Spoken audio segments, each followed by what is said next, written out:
So everything has matter. Everything. Think of it as matter, right? Okay. So we gotta break down matter into three major divisions or domains. We have macroscopic. Macroscopic is things that we can see with our eyes, right? So that's like my beautiful face, right? You guys can see my beautiful face with your eyes. I know it's professional there. So we have microscopic. Microscopic would be like a single cell, right? So you need a microscope to see it. And then we have particulate. A particulate is so small that you can't use a light microscope to see it. You need a specialized microscope. Okay, so that would be like an atom or a molecule or a compound. Okay. What was that? Said you can't use a light microscope to see it, but you can use a certain one to see it. You can use a specialized microscope. What's it called? So like an atomic or scanning or electron. Is it that gray and white? Like What's that? footage? Is it that gray and white footage? Yeah, so typically if it's an electron microscope, it's all green. And that's how they make art, right? Isn't there like art for that? They'll model a like virus or like or a single molecule. So because we can't see a lot of the chemical reactions with our eyes, right? How many of you guys could actually see hydrogen and oxygen coming together to make water with your eyes? Anybody can see that? A single molecule of hydrogen and oxygen come together to us. If you can, let me know, because we can make a whole lot of money, right? Oh yeah, we can make it. It's always about making money, you know, that's why you guys are here, right? How many of you guys are here just because you want to come here to look cute, right? Anybody here just to look cute? You guys are here because you want to make money eventually, right? Eventually, right? Some type of money, that's what I hope, right? That's why we're studying this arrow. So I'm always looking for ways to make money, you know?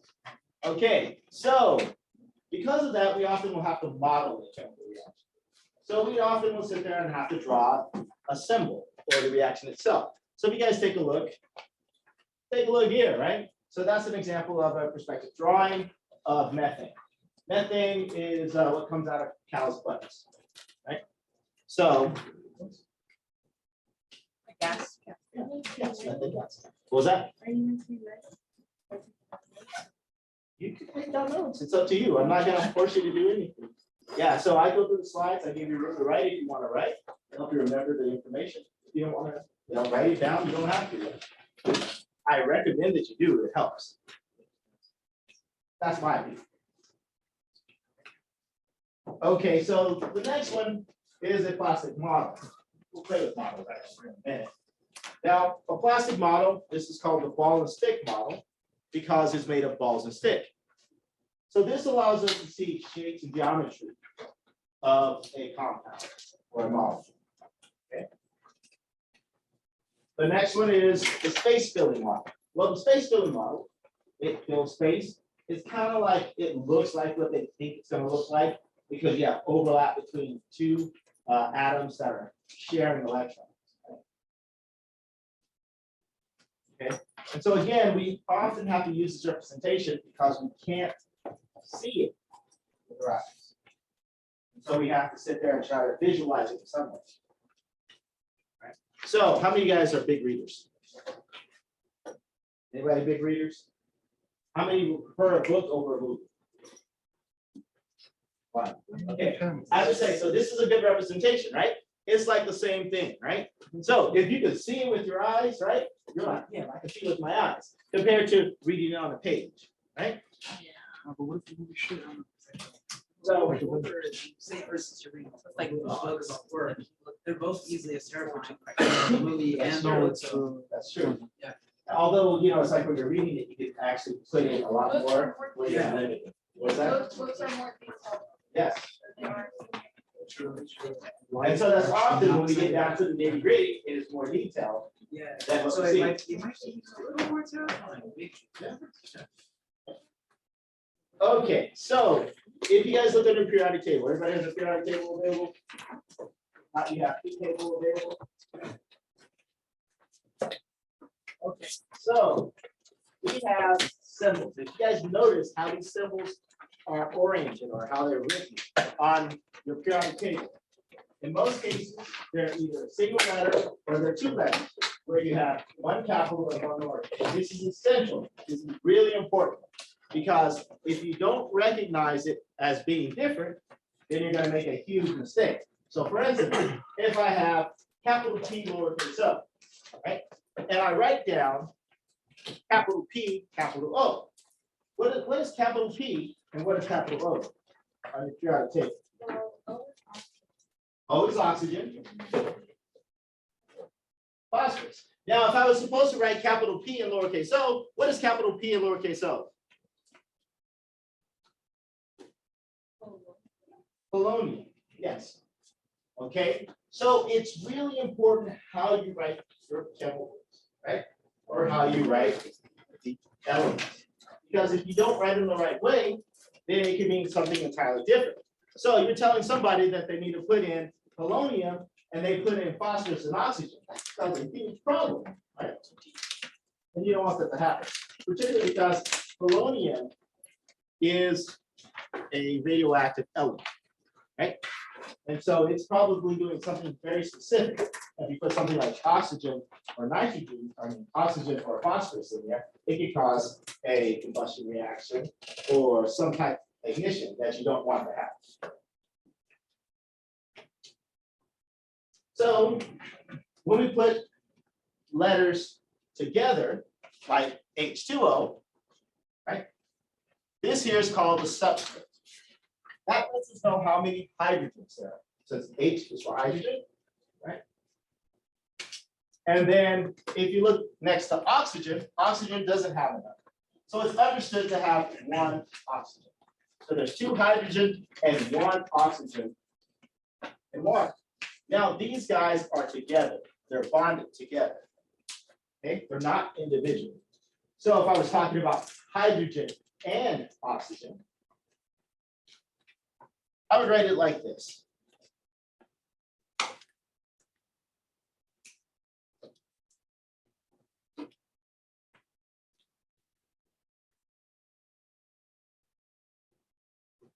Okay. So that's quite different than H2O, right?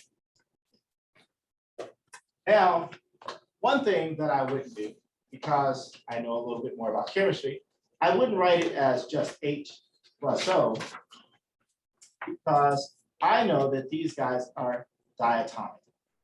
What do I mean by diatomic? Di means two. Atomic means atoms. So in other words, they have two atoms. So hydrogen and oxygen are both diatomic elements. So that means that they like to be with two, right? So they like to have two when they're all by themselves. Okay, so when they're alone, they're going to be two. Now there are 7 diatomic elements. You guys ready? Write down 7. So we have hydrogen, we have nitrogen, we have, here, I'll type in that.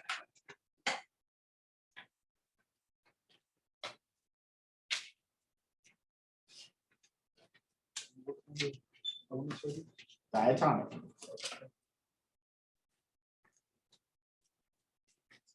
We have fluorine. We have oxygen. We have iodine. We have chlorine. And we have bromine. Okay. 7. So if you also take a look on your periodic table, look where those elements are located, except for hydrogen. Look at the shape that that makes.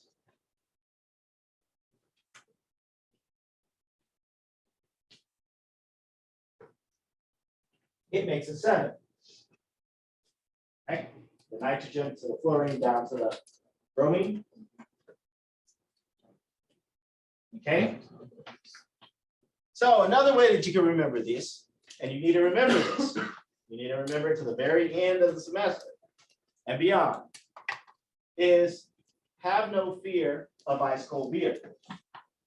Have hydrogen, no nitrogen, fear fluorine, of oxygen, ice, iodine, cold, chlorine, beer, bromine. Have no fear of ice cold beer.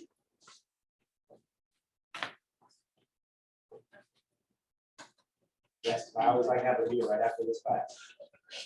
Yeah, question? Trying to think about the question. Yes. When you said you were pointing at H2O saying that there was a substance, were you saying the 2 is the substance or is it Subscript. subscript? Subscript. Subscript. Subscript lets us know how many we have of that particular atom, right? So like right here, how many hydrogens do we have in hydrogen gas? So it's saying we have 2 hydrogens, 2 oxygens? This says that we have 2 hydrogens and this and 2 oxygen. What was that? So that makes H2O, right? This, we haven't got to the point that it makes H2O. We haven't got there. We're working on it. You're getting me there. So if I say hydrogen gas and oxygen gas makes water, right? What is this?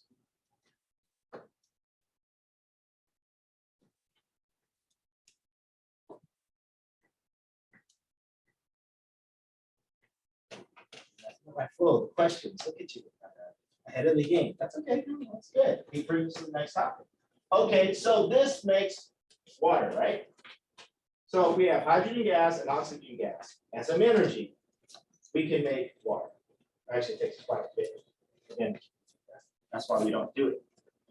Okay, so now for this to be true, we have to obey the law of conservation. What is the law of conservation? Thank you for asking me. God, it's like I feed you the question. Thank you. Good job. Okay, the law of conservation is what you put in, you must get out. Okay, so now this works for matter. It also works for energy. Okay, so if we put in 50 pounds of stuff, how much must we get out? 50 pounds. Okay, if we put in 2 hydrogens, how many hydrogens must we get out? 2. If we put in 2 oxygens, how many oxygens must we get out? Are we getting 2 out of here? Okay, so that means that we have to adjust this equation. We have to balance this equation. Okay, the way that we balance this equation is by we use coefficients. Okay, coefficients go in front of the molecule. Okay, so you're saying that you have, in this case, whatever you have for this number, what it'll be, of hydrogen gas. So let me give you an example. How many hydrogens do we have on this side of the equation? By the way, this side is called the reactant side.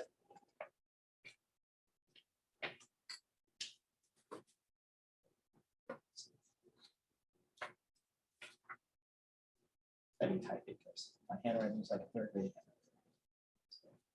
So the reactant side? Reactant. Can you guys see my blue? Yeah. So that's the reactant side. And then this side is called the product side. This arrow here, this means to make or to generate. Okay, it's called the yield arrow. Okay. So reactants yield products. Okay. So if we look on the reactant side, how many hydrogens do we have right now? We have 2. If we look on the product side, how many hydrogens do we have? We have 2. Okay, if we look on the reactant side, how many oxygens do we have? And if we looked on our product side, how many oxygens do we have? Okay, so how can I make it so that I have 2 oxygens so that I can get this guy balanced out? So my choices are to put a number in front of you, right? And we multiply this number by the number of oxygens that we have. So what number would be right in front of us? 2. Because 2 times 1 is 2. See, third grade handwriting. So I put a 2 there, right? So then that gives me 2 oxygens. How many hydrogens is it? So 2 times 2, 4, right? Okay, so if I look at it, now I have 2 hydrogens here, and I have 4 over here. So how can I balance out this side so that it'll be the same on both sides? Divided by 2. So divide it. Divided by 2. I would divide it by 2. So 2 divided by 2 will equal, Oh no, I thought you were gonna do the 4 divided by 2. well, because we just got to the 4, right? We're getting there, right? We're building up to it. Okay. What was that? Put a 2 in front of the O. So then that would give me 4 oxygens. So we're gonna put a 2 in front of the hydrogen. Because 2 times 2 is what? 2 times 2 is 4, so then that gives me 4 hydrogens.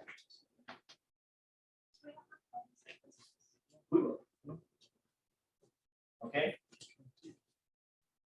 So again, this number here represents our coefficient.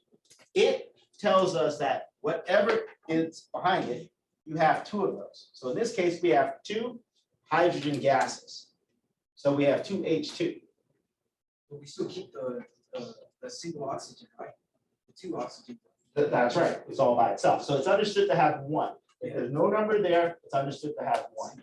Yeah, that's right. Yeah. So if we look at it, now we have 2 oxygens, 2 oxygens. We have 4 hydrogens, 4 hydrogens. So it obeys the rule. What we put in is what we got out.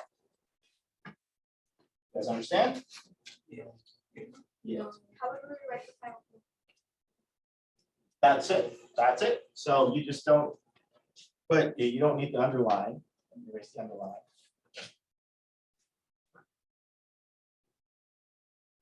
Okay, that's the final form. Okay, so if you're given the compounds for your reaction, then all you need to do is balance it. Okay, so let me give you another example. Yes. So question. So you did multiply the 2H. So for instance, there's 2H2. The 2 times 2, right? The 2 times oxygen. But you didn't do the 2 times 2 on that one? Okay, because there's understood that 2, right? Yeah. Okay, so 2 times 2 is 4, right? Yeah. at the top Here, portion of it. this is understood to have 1. So it's like 1 times 2 gives us our 2 oxygens. Oh, so we have to use the number that's in front basically, so it's single. So it would be different if oxygen had like 3. So if it had That's right. 3, it would be 2 times 3, Exactly. Yeah, and then that would end up being 6. that's That would be correct. the outcome, right? Yeah, that is correct. So if you had used ozone, if we use ozone and some, yes, that would be the case. So here, right, in this case, the 2 is in front of both, so the 2 has to be distributed between both. You guys remember that in math distribution?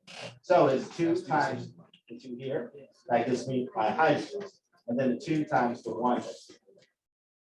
Okay, so let's do something a little more challenging. This is piece of this, right? Piece of cake. Ready for something a little more challenging? Sure, why not? Okay, so I'm gonna shift to that board because it's a lot easier for me to write over there. It's like a 4th grade handwriting instead of a 3rd grade. Maybe it's because of lack. That couldn't have a factor. There's meetings today. Fluids. Okay. So, how many of you guys took bio?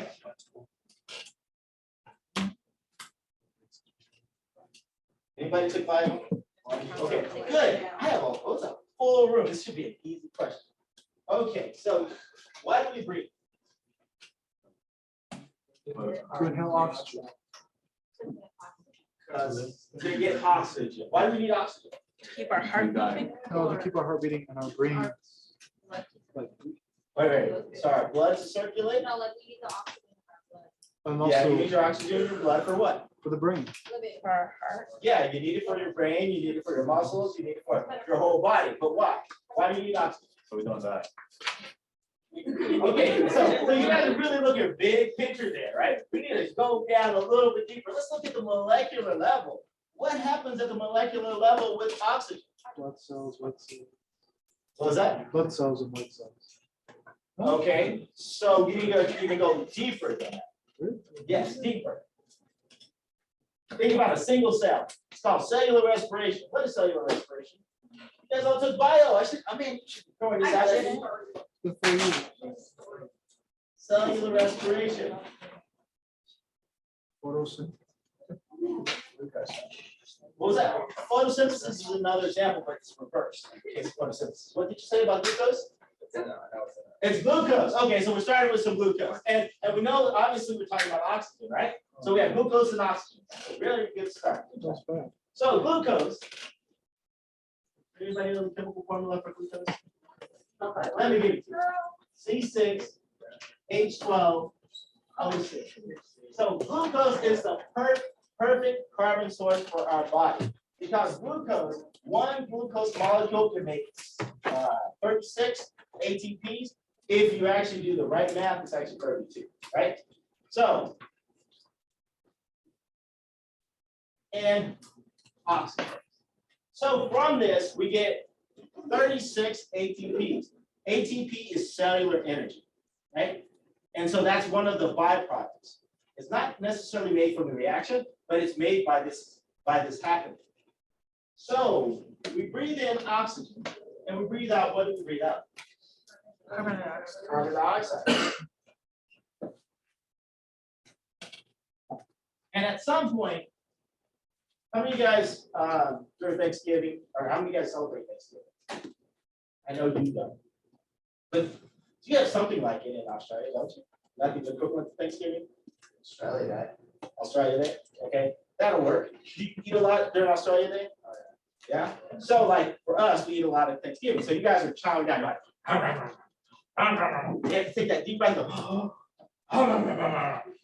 Right? Is that true? Am I lying? You don't take that deep breath? No, pay attention. I bet you do, right? And you probably sweat a little bit too, right? We'll talk about that later. Because I know. I'm not gonna lie. I eat. Right? Thanksgiving comes, that's how I got fat, you know? I eat. I don't play. We eat. My family. So, okay, so in this case, we breathe that oxygen to sit there and break down the sugar, right? It breaks down the sugar to carbon dioxide. And if you notice, after you eat a lot, you have to go tinkle. You gotta go pee. Right? So in that case, we're also going to get water. A lot of that water is going to be produced. Okay, so what I want you guys to do is think about how to balance this chemical equation. We'll put it together, but I want you to think about it just a minute. Okay, so what did we do for the last chemical equation? We wrote everything out. So we wrote down each of the different elements, or each of the different atoms. So what different atoms do we have in this chemical reaction? Yeah, carbon, hydrogen, and oxygen. Okay, now here's the hard question. How many carbons do we have on the reactant side of the equation? This side is the reactant side. This side, this side, okay. Okay, so how many carbons do we have? 6. How many hydrogens do we have? And how many oxygens? 6. So we have 6 here plus 2. Wow. Oh, you really stumped me there. Okay, now on the other side of the equation, how many carbons do we have? 1. How many hydrogens? 2. How many oxygens? 3. So we got 2 here and 1 there, right? Okay, so now, and ask the hard question. I want you to think very hard on this. Is it balanced? No. Okay, so it isn't. So that means we're not done. So what do we need to do next? We need to balance the equation. So how can we do that?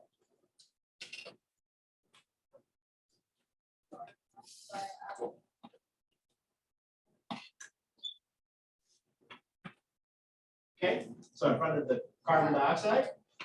Okay, so we're putting a 6 in front of the carbon dioxide. Okay, so let's do the math now. So that means how many carbons do we have? We have 6. How many oxygens?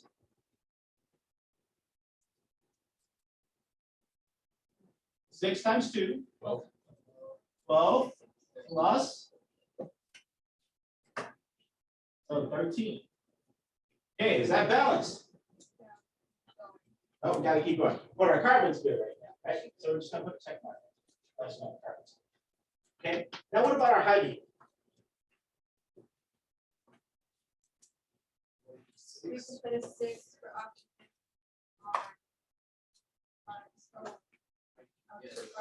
So 6 there? Yeah. Okay, 6 times 2? 12. Okay, so then we have how many oxygens? So we have 6 times 2 is 12 plus 6 times 1. So 12 plus 6, 18, my age.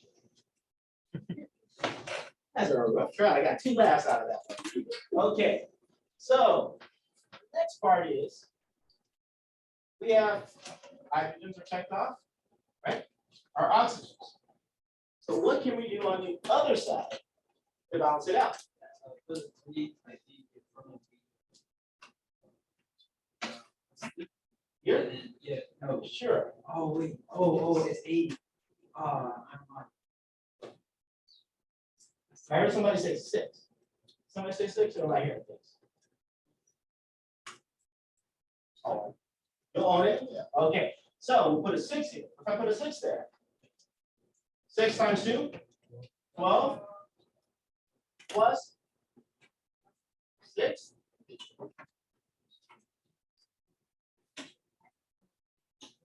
Smart man for only, right? 18. I could have sworn I heard somebody say that. Now, the thing is that when you get to the situation, right, you know that it has to be this oxygen because your carbon and your hydrogen are already set, right? They're good to go. So if you just subtract how many oxygens you have here from your number here, that 18 right here, so then that leaves you 12. Can you get 12 here? Okay. By multiplying by 6. Okay, another way to remember this, and this again is for cellular respiration.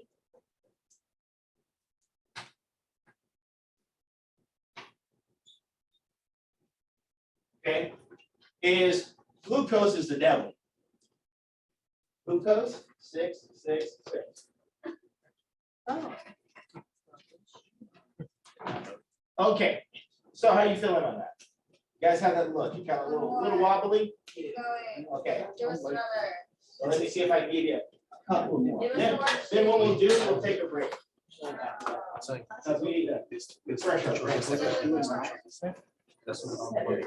Did everybody get this down This is before I? Yeah. Okay, so let's see. I don't know when your brain is fried right now. And we're gonna keep the water and carbon Say dioxide. that again, what did you say? And we're just gonna use that. Only over 6 hours of sleep. So whole day is full of appointments. And it's like also appointments. Okay, so I can't miss those. first thing, what's the first thing I want to do? This is everything else. Then they didn't, they weren't even there. Okay, so we have carbon, hydrogen, oxygen. So how many carbons do we have? I want somebody else different to answer that. We have 1. Okay, now on our product side, we have 1. Okay, somebody different this time. Let's see on our hydrogens, on our hydrogen side, hydrogen on our reactant side. 4. And on our product side, 2. Oxygen on our product, on our reactant side, 2. and on our product side. Okay, is it balanced? But our carbon looks good, right? Yeah. Okay. So what can I do so that I end up with 4 hydrogens on my product set? Put a 2 in front of the H2O. Okay. I give them 4. Then that's 2 times 1 plus 2. That's 4. Okay. So is that balanced?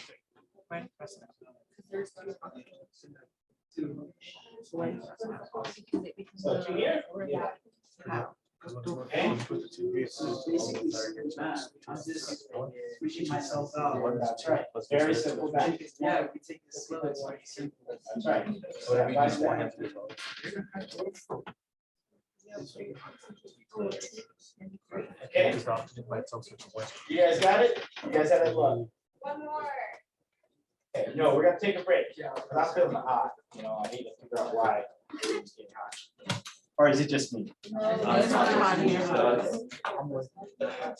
Okay, so let's take a quick break. So let's say, we'll take a 10-minute break, 10, 15-minute break. Say 15 minutes. Yeah, I'll give you guys 15 minutes.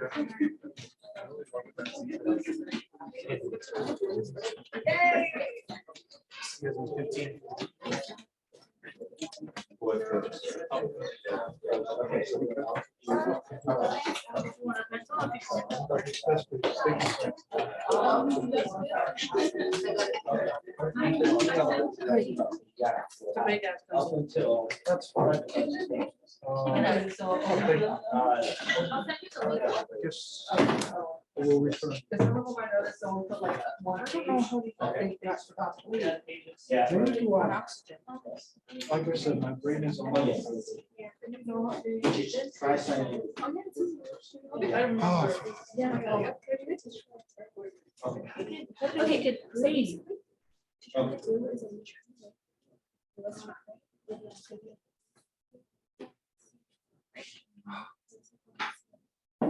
You want me to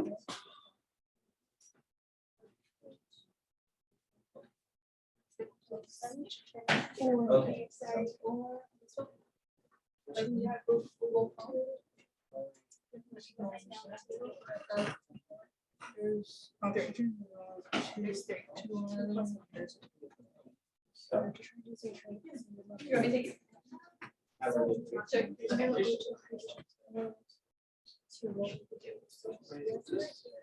Yeah, that's right. I mean, yes.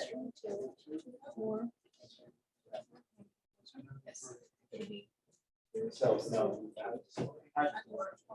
So we initially. Or when we do this also this. Yeah, 2. So it's 3? No. So No, we have to 2. remember. It's 4. 2. Right. 4. It is 4.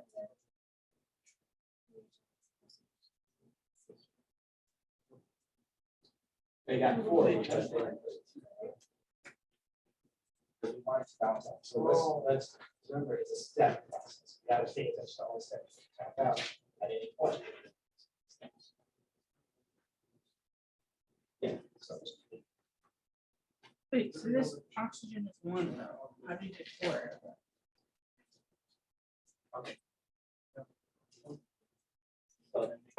software. Okay, so make another point.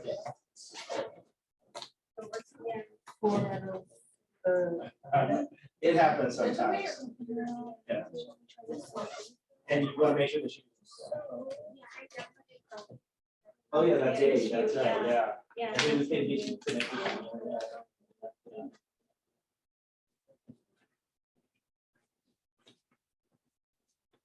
That's not like computer right here.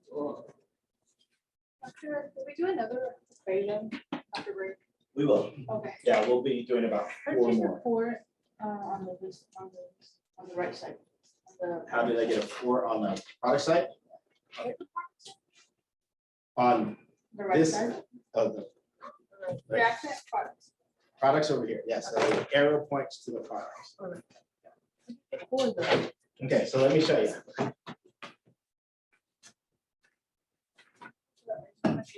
Here, But it is come on. basic. So you understand how we got all of this, right? Yeah, but I don't. I was just telling you. How we ended up with four. So. Can you go to your Canvas page? I just want to see if you can see, I got your message. The message thing? Or what about? oh, for the PDF. No, I just wanted to see if you could, go to your lab one, like where you submitted it, Oh. and see if you could like resubmit it again. You don't have to, I'm just asking if it's possible. The lab one, Yeah. safety first. At 11:59. Oh, I forgot I could do this too. if you don't So mind. you can click new attempt. Oh, you can? Yeah. Okay, good. It means it's still working. I actually have two. And you did get my email about the lab I sent? Yeah. Are you guys doing your homeworks? You're sitting on the toilet right now. You sitting here doing your homeworks? I hope he's not. I hope not, yeah.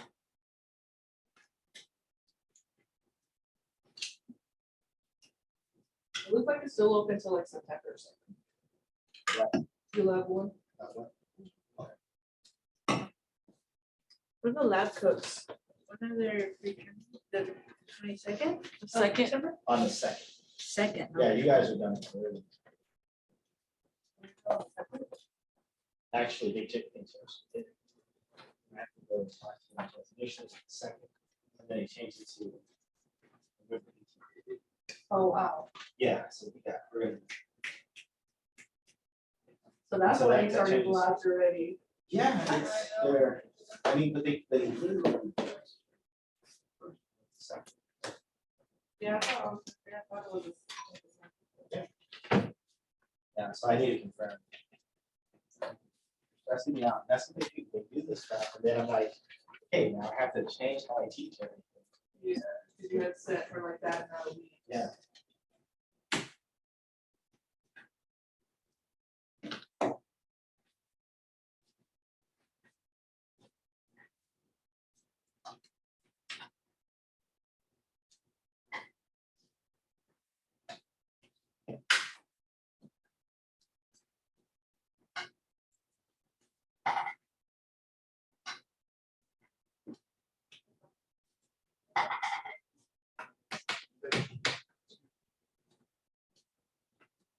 So I'm assuming you're doing chapter 2 this week, I'll have to bring this.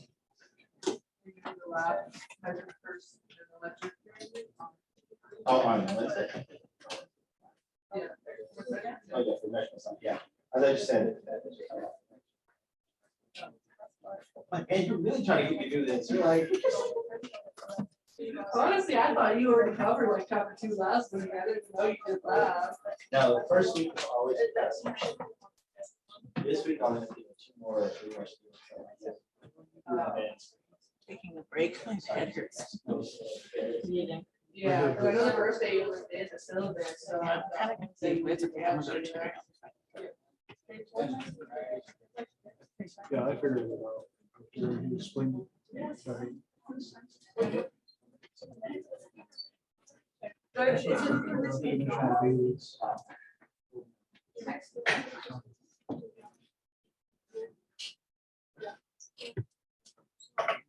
So I don't see this because I just figured.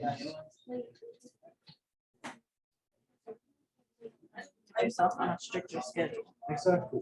Also, gotta make a sacrifice at some point. Especially if you got AD, you really gotta put yourself on a schedule. It's really hard. You should have just said, yeah, we can say. Just have to really work on it. And also, I I don't know. think How are you supposed to remember to read this? so you wake up and then it's like you think, oh, I did already. So you move on and then you remember, I'm not, and I ate 7 pizzas.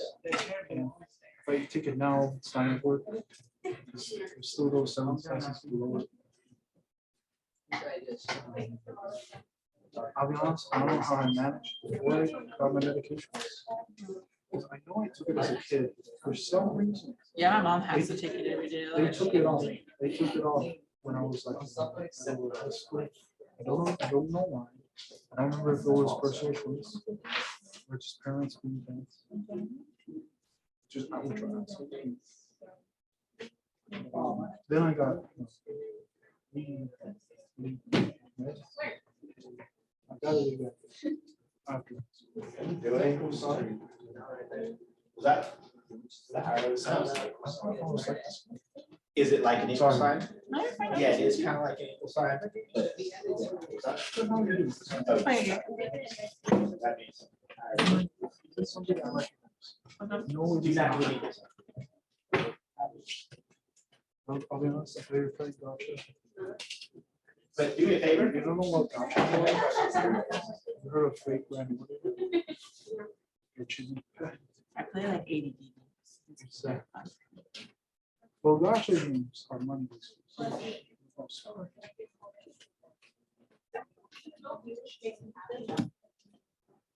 Some of them are just very popular. Okay, so. Yeah, just my stomach.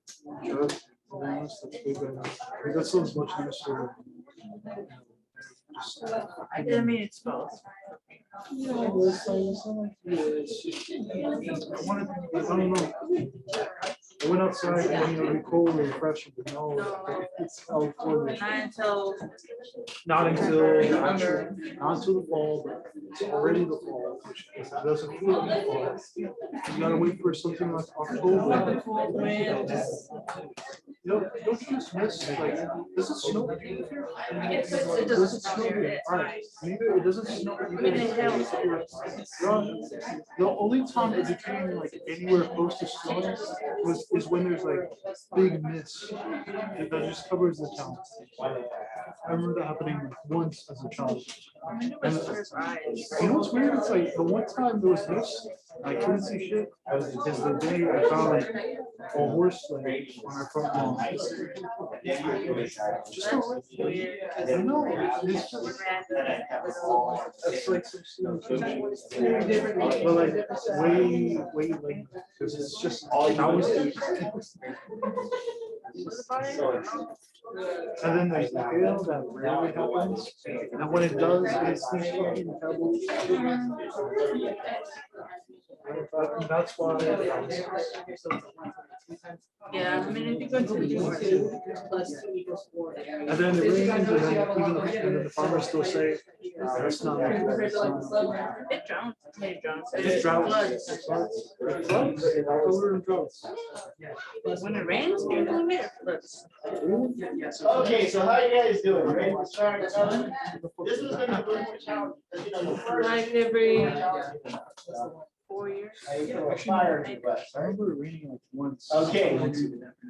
So I'll let you guys get it started, and then we'll go over it together.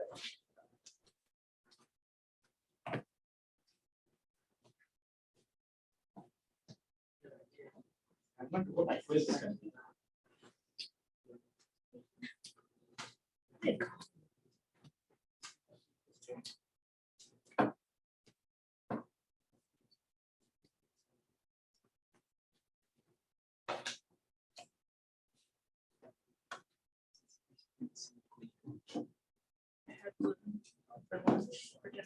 Gluten for dinner?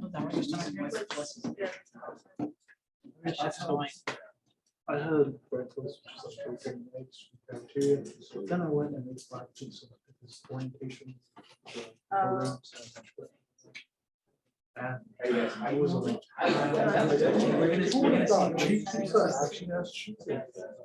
Like as a layer. I don't know. I just thought it was like $10. You know, that top sticky stuff. I thought that was the cheese. I thought that was no, it's a little block of cheese. 3 minutes. Oh, yeah, I can't. Why? It's sweet, I can't eat. Is it like Try cauliflower. allergy? Try cauliflower crust or thin crust. Cauliflower crust is like gluten-free, and then thin crust, it's less bread, it's still bread though, but it's, I like it on that instead. It's frozen. Well, you can like get it like at like piles and shit. Yeah. And then I don't know. So what do you- Those things have like thin crust. Are you Makes me supposed feel better about to, are you supposed to like get tested as a kid? For allergies. I don't react to parents, so. Or insurance. I feel like that should be something important. Okay. You guys ready? Allergies. Because that one recess cut me short. You guys want to try it together or you guys got it? Got it under control? I swear someone just like eating one of those. And they're ready to go there. Okay, so what is the first thing that I Figure out what want it tastes like. I want you to I know? took an insulin shot. Get a reminder, Ricky. Ricky, Ricky, okay, Ricky. I think you have to write the CHO. Okay, I'm gonna write my CHO. I'm writing down my atoms, okay? So what is the next thing that I want to do? And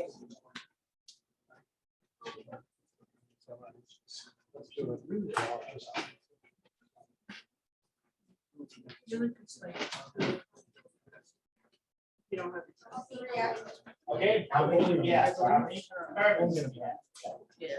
Yeah. Okay. So you So vote, on what about on the side? Okay, hydrogen. What? 6. 6.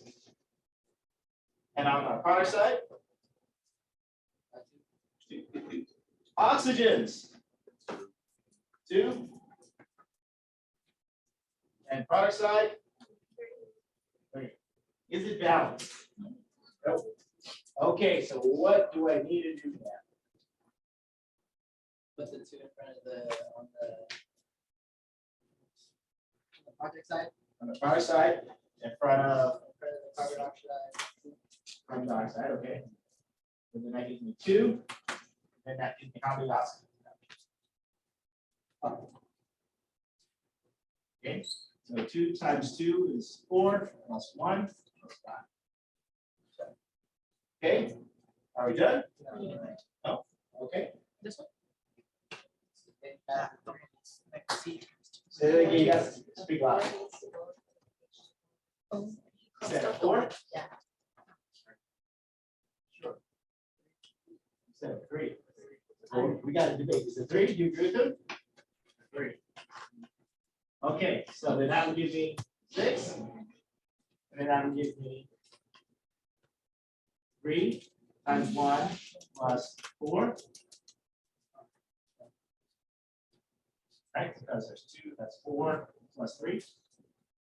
7, that's great. Okay, so I got 7. Okay, so let me check this guy out. That looks good. That looks good. Now, what can I multiply? I know that I have 2 oxygens here, right? What can I multiply to get 7? 7 over 2. 7 over 2. Now, here in chemistry, we're talking about a single. Let's talk about people. So, since Jack gave me the answer, by the way. So, if I decide to cut Jack in half, right? Would Jack be okay? No, Jack would not be okay, right? So, we know that if we have a single molecule, we cut it in half, it's not going to be okay. So then, in other words, we're going to have to multiply to get rid of that denominator. Right? So what am I going to multiply by? By 2 over 1. So I'm going to multiply everything by 2 over 1. Right? Or just multiply everything by 2. Right? So if I do that, my final equation is going to be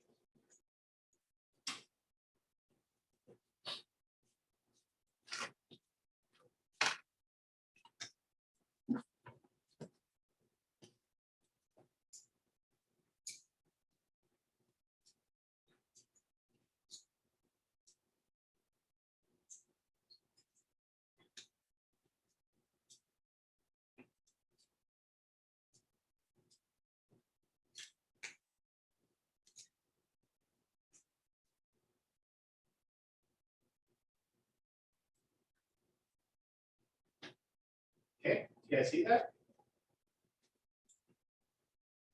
Be honest, it's okay. This one was a little more challenging. Because we can't have a half of a molecule, right? So we can't have 7, so that'd be 3.5, right? can't have a half of a molecule, then that means that we have to multiply everything and don't end up with a half. Multiply everything across. Okay, right. You guys understand that? If we write that one, set that to down. It depends. So if we're talking about something at a molecular level, meaning that you're scaling up, that would be okay. But if you're talking about, if we're talking about at a molecular level, it would be incorrect. If you're talking about a molar level, it would be correct. So you would get half the points. Okay. And that's the final answer. Top is the top. Because at a molecular level, we're talking about single atoms or single compounds. And so you can't cut things in half. You can, but then you're not going to do what you want. We'll talk about that. We'll talk about nuclear energy. Not there yet. Working on it. Okay. Questions? Concerns?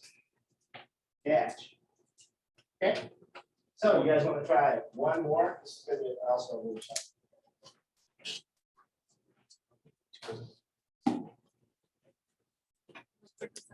Everybody got it written down? I understood how.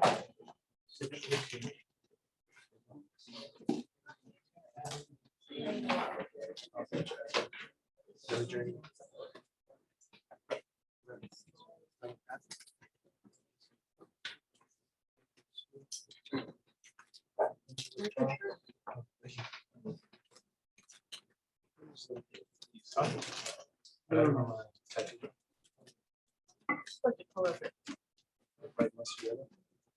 It's like people ask you, what's in my shirt? It's just like random shirt you got at Ross's. It's like I got a shirt from my Fresno State. I don't even go to that school. You're gonna go in the future, you will. Or it's like another like college. Is that a one or? Stanford. Yeah, and it's like when you go to UC. Another one.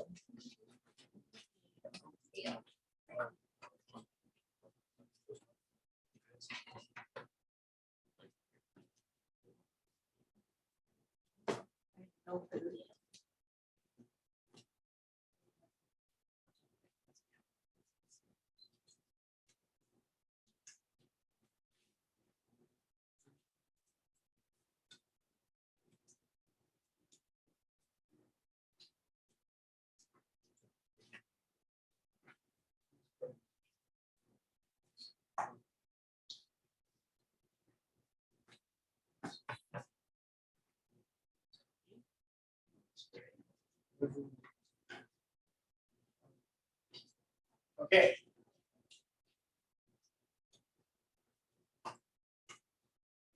So when we have parentheses and we have a number outside of that parentheses, you have to multiply this number by each of the things that are inside of the parentheses.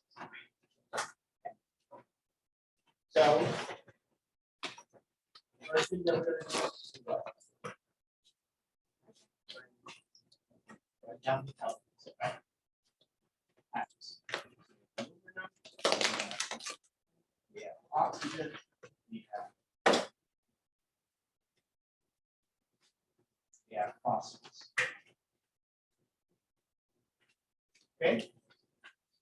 So on my reactive side of the equation, how many? Oh, Jack, you had a question earlier. What's the question? In the arrow, can we just do it equal sign? So he asked me if we could put an equal sign here for the arrow. No, you cannot put an equal sign here for the arrow, because the equal sign suggests something else is going on. There's a process called equilibrium. That basically means that both reactions are happening at the same time. In other words, it's going in both directions, right? So you're going this way and you're going this way. It means something entirely different. Okay? So you never want to use an equal sign. You always want to use a real sign. Unless you're trying to say. You guys don't know anything about that. Is it like the three states of matter thing? Like it's No, it's a little bit different. what's that? Now, we'll talk about the three states of matter. We haven't got there. Okay, promise. Okay, so aluminum. How many aluminum Al do I have on my reactant side of it? How many Als do I have on my product side of it? Nitrogens. How many nitrogens do I have on my reactant side of the equation? Three. It would be 3. Again, parentheses, 3 times 1.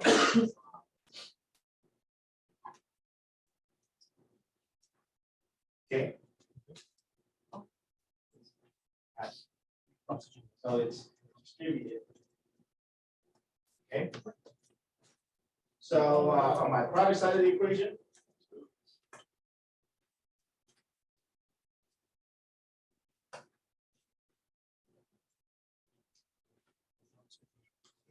oxygens. Okay, so we have di here plus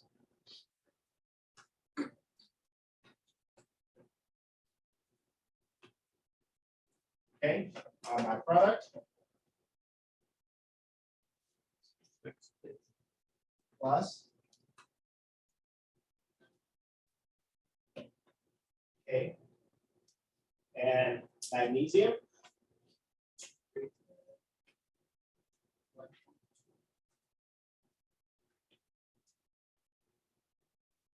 And phosphorus.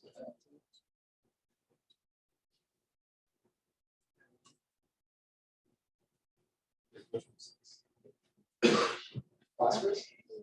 A little bit more sense. Oh.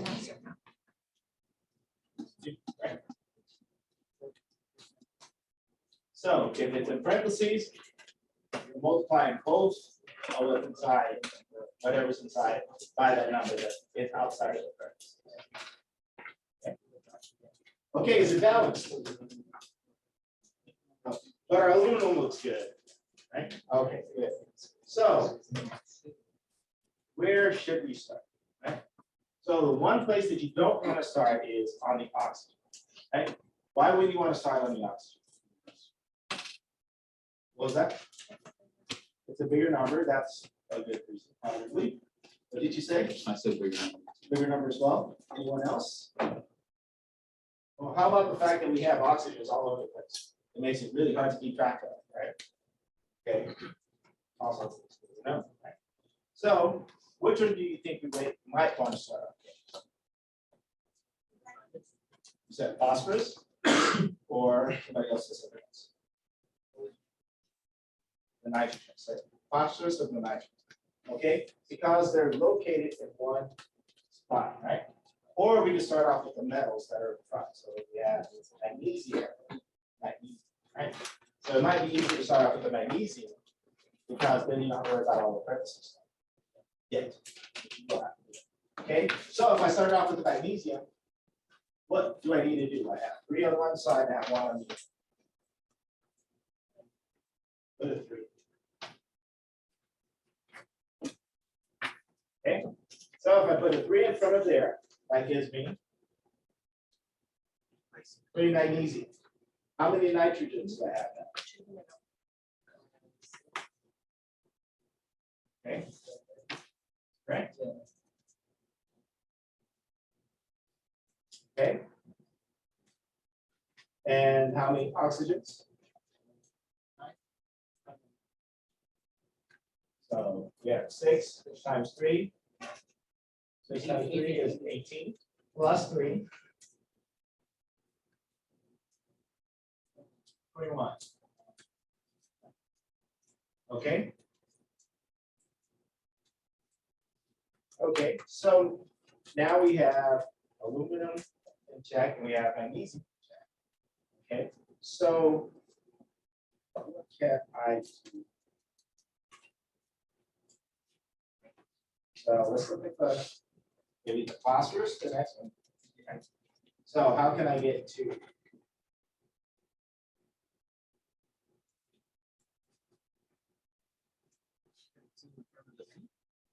Put two in front of it. What were you trying to get, phosphorus? Phosphorus. Oh, So, but it has to be in front of everything, right? that's tough.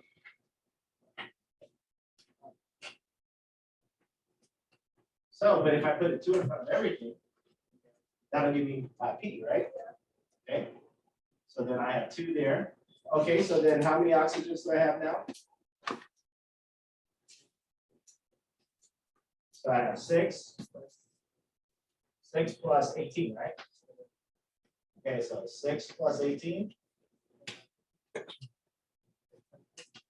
24. We have 24 oxygens. Ooh, that's a- Okay, and how many aluminums do we have now? 2. Okay, so let's go to the other side now. It's looking messy, but we got 2 things checked. This one and this one. So now our aluminum, how can we get our aluminum? You put it 2. Okay, so let's put 2 here. So we put a 2 there. That gives me 2 aluminum. How many nitrogens do I have now? I have 6. How many oxygens do I have now? So I have 6 here plus 18.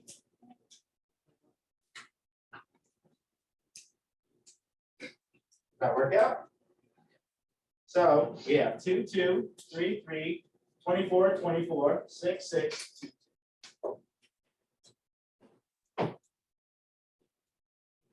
Okay. Balanced chemical equation. Are you happy?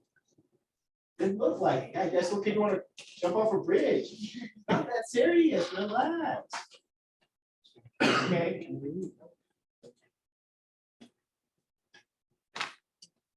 Don't worry, you'll have more practices.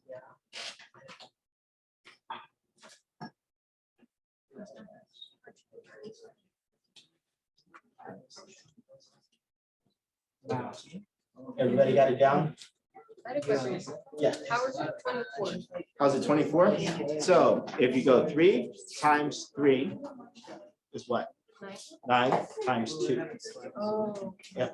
So that would give us 18, right? And then if you go 2 times 3, Okay, okay. yes, Why can't you put the 2 in front of the phosphorus? Like it has to go in front of all of them? or- it has to go in front of it because you're talking about the compound. So these guys, you guys got to remember, when it's written like this, these guys are bonded together. They're bonded together. They can't be, you can't selectively, oh, I'm gonna put it in front of this one. Can't do that. They're bonded together. That is the chemical compound. And this is an atom. No, this is called balancing chemical equations. So what is? Where'd that 2 Well, come from? an atom would be this. That would be an atom. Where did the 2 come? What 2? Which 2? Yeah, that's what it is. Put that in the front to balance everything else. Where would it come from? You just kind of like.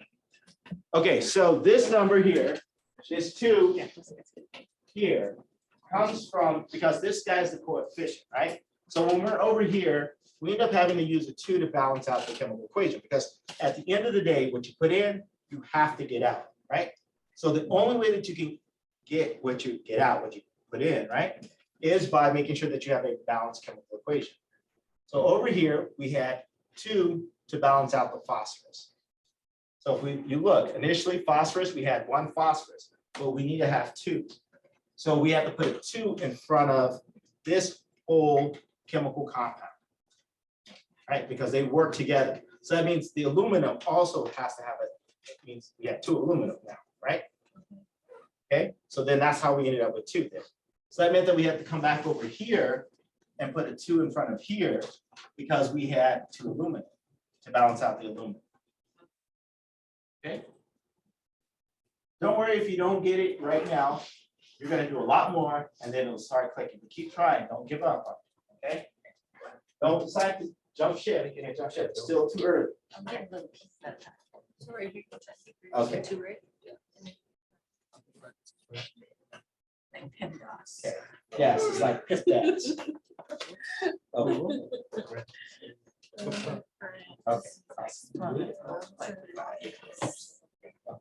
Hey guys, I'm your SI. Sorry, I couldn't be here in person last Monday, but I am your SI, Angelia. I already sent you guys a bunch of emails from all my hours and stuff like that, so just keep an eye on your emails. I also graded your first lab. You guys need to check on any comments, and if you don't like a grade, just fix it and resubmit it. Because some of them, like, all the questions were complete, so I did have to dock points for them.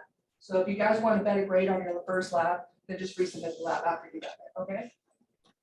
I will be here tomorrow at the tutoring center from 10 to 2 and 3 to 6, if any of you guys need help with either lab or any homework. However, Wednesday, Thursday, Friday, there will be no tutoring, at least for me.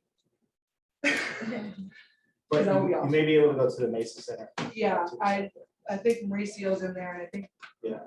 is Mauricio the only one? He's the only one right now. We're looking to try to get one more, so. Okay, yeah, so there is another Mesa tutor that's in the Mesa lab. Yeah, and we also have a tutor online, and I'll give you her link as soon as we get it, so I'll talk exactly about that. There was like a tutor Yeah, that spanned it was this the last week. schedule. What was that? Yeah. There was once a tutor that spanned the tutoring schedule. Last semester. Yeah, like 100 times. Like, I was in And it was just constant notifications just popping up. You would remove them and then it would come back. And have it- Are you in the report? I didn't know we're supposed to. I was just- 1 minute. Okay, states of matter. Did I tell you we'll get there? Yeah, you guys can text me. Okay, so. You guys know the states of matter? What is it? The 3 states of matter? Solid. Liquid, yeah.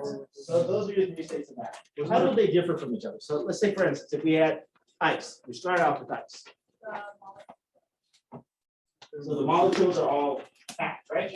Okay, so in the case of ice, they're nicely compacted, they're really tight together, right? They're actually really, really organized. So I want you guys to think about this. In the case of water, right, ice, why does ice float? No, it's because higher it is. So it's a little bit of both, yes. So it's less dense and it's because it's buoyancy. Why is it buoyant? You guys know, why do you think it's buoyant? There's a low- What was that? oh, it's- You're on the right track. that's fine.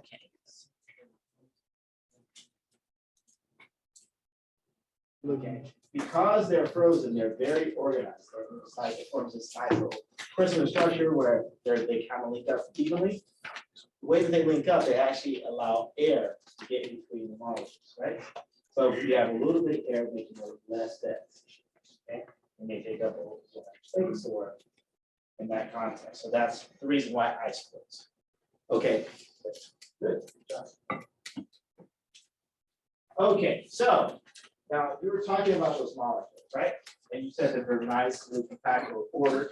In that case, in water, they have a less order associated, with them, right? Okay, so now all molecules or all atoms or everything are constantly moving. Right? So they're always moving. So even ice is moving, but it's moving very little, right? Okay, so the kinetic molecular theory, kinetic meaning what? Okay. Molecular meaning molecule theory, right? So things are constantly moving, right? So atoms are constantly in motion. Thought that atoms are constantly in motion. Okay, so ice is moving like this, right? Very little, back and forth, just a little bit. Okay, where, let's see, what's wrong with my camera? It is really more. Hold on.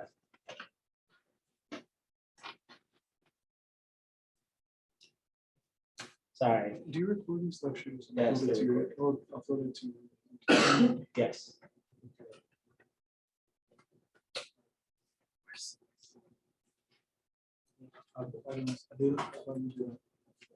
Just use that last year. Yep, I do.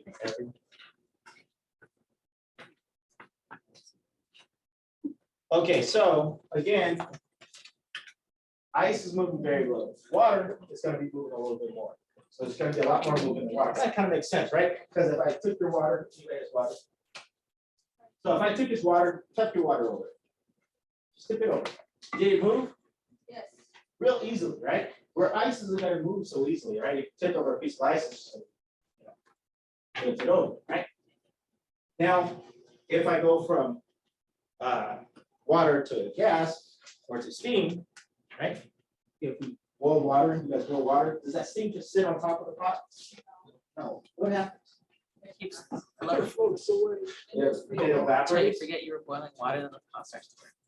Yeah, but it fills the whole room, right? Oh, like when you take a shower, like the whole room. is- That's right, the whole room is filled up, right? Because all of the steam, right? So why? Why does that happen? Yeah, so we're putting energy in it. It causes what happen? What is happening to the molecules? What's that? They separate. They separate. Does the molecules separate? No, they spread out. Evaporate. So they're no longer sticking together, like in the case of the water. They're able to spread out. Okay. So we're putting energy in them. So what is really happening at that molecular level? They're moving extremely fast. Well, we are producing gas, so we're going from liquid to a gas. That's true. But what are we doing by putting that energy? Well, making that. Okay, so I'll ask you a question. I want you guys to think about this. Now, let's say we were going to Costa Rica, right? And have you guys ever been to Costa Rica? Or have you been anywhere that has really, really hot beaches? Like the sand is really, really hot. Oh, that's Mexico. Anyone just been to a beach where it's really, really hot or been on the ground where it's really, really hot anywhere? Yeah, that's Mexico. That's Mexico. Okay. So I know not here. in that case, now there's water there. If the sand is really hot, and you have no shoes on, are you gonna just mosey onto the water? No, what are you gonna do? Run screaming. You're gonna run, right? So you're telling me that that heat causes you to speed up. Is that what you're telling me? Well, yeah, you don't want to get burned. What was that? You're gonna get motion, that's right. So you're gonna speed up as a result of that heat because you don't want to get burned, right? Okay, so the same thing is happening with those molecules. As we put energy in, you're causing them to speed up. Okay, so let's say for instance, from that, so if Marlette toots, right? Not Mexico. Now, Mexicano. you guys know what toot means, right? What? Translates fart, Oh. Passing gas. pass gas, you know, okay. So if Marlette passes gas. Now, does that gas just stay over there? No, what happens? So it diffuses, so it goes from a dense concentration to a less dense concentration. Why does it move? That's part of it, there's more to it than that. What was that? The air. It's moving in the air? Yes. But why? It's like kinetic energy bouncing off the air. What was that? So you're saying they're bouncing off each other, right? Yeah. So we know that gas is gonna be moving a lot faster, right? And they're literally bouncing off each other.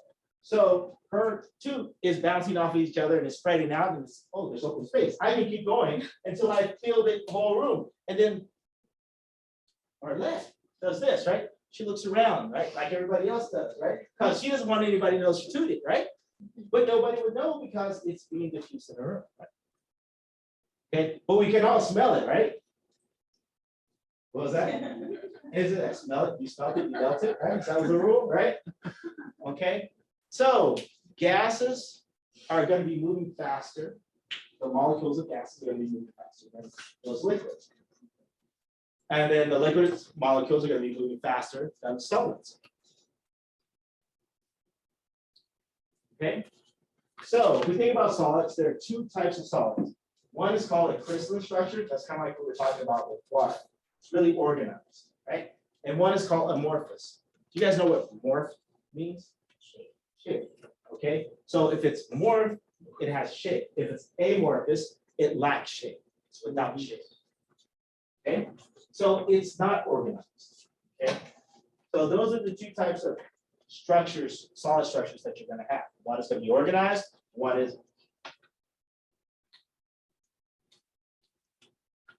I'm going to write this down. I don't know if I put this in the slideshow. Oh, I did. Yeah.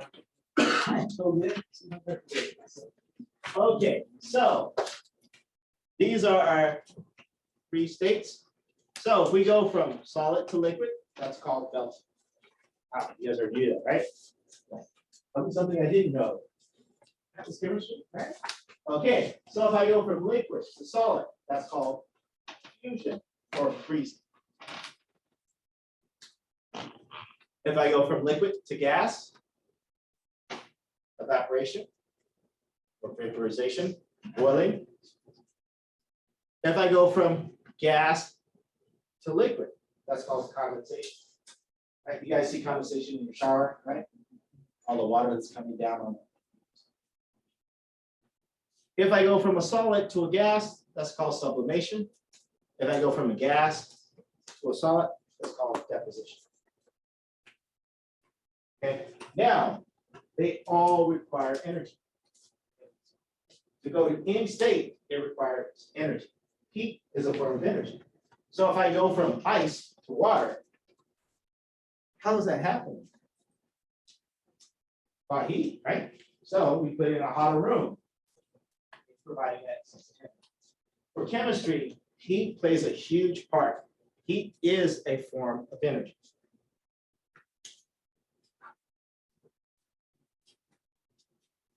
Okay, so these are just some of the characteristics of the different states. So if we take a look at the shape of a gas, it's going to be variable based upon the container that we have. Right? So if we have a heart-shaped container, that gas is going to take up that whole heart-shaped container. Right? If we have a liquid, then that liquid is only going to occupy just a little bit of that heart-shaped container. It may not occupy the whole heart. It may just get the tip. It'll look like a triangle. Right? And then if we have a solid, whatever it was originally in, it's going to keep that shape, right? It's going to be very rigid. Doesn't it expand? A solid, No, ice. ice does, but that's because it has those air pockets. Okay? So if we look at the volume, so in the case of a gas, it's going to be the container that you have. That's going to be its volume, and it's going to occupy that whole entire volume. Right?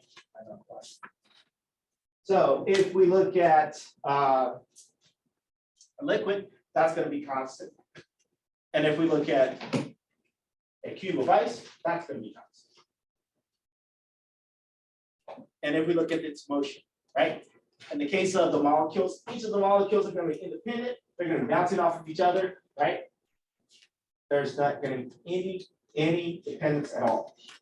If we take a look at the motion of water, it's still going to be somewhat independent, but it's going to be limited. And then if we look at the motion of a solid, you're just going to get that minor vibration that you're not going to notice. Okay, and then we talk about the speed. So the particles are far apart, right? So, but they're just bouncing off the wall. These guys are going to be a little bit closer together. And then these guys are going to be really close. And this is just basically showing. And this is just showing you that process of physical change as a result. Okay, so physical change is when we get something that, say in the case of ice, we get ice and it goes to water. The chemical structure of ice is going to be the same as it is for water, H2O, right? And it's going to be the same thing as this, as if it's steam, H2O. We're not going to get any change in the chemical formula, H2O. Okay, so I'm going to ask you guys a question. We did an experiment last week. Was that a physical change or was that a chemical change? How many guys say chemical or change? How many guys say physical or change?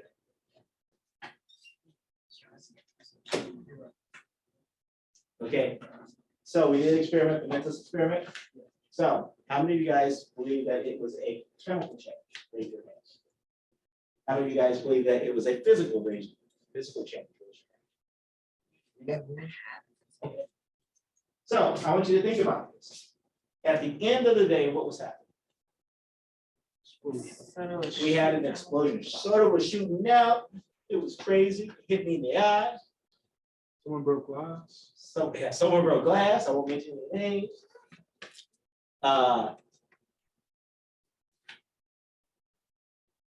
So, yeah, soda shooting out. I mean, the volume changed, so it kind of changed the, like, the physical appearance, or like the But not volume, the- but. So we had a volume change, what was that? So it is a possibility. It is a possibility, but. Yeah, but you can have a physical reaction, right? So for instance, if you guys, let's say you have a beer in the freezer, And it Right. might explode. it explodes, right? Doesn't that If you explode? leave it there too long. Yeah, believe me, that quite a few times, Like right? in the freeze. So- the freeze. But it's a reaction, right? But it's a physical reaction, not a chemical reaction, right? Because you're just going from liquid to solid. Because the beer is expanding. So its state is not changing. right? So the question is, at the end of the day, did any of you guys take the risk and tasted the soda? Yep. I knew you did.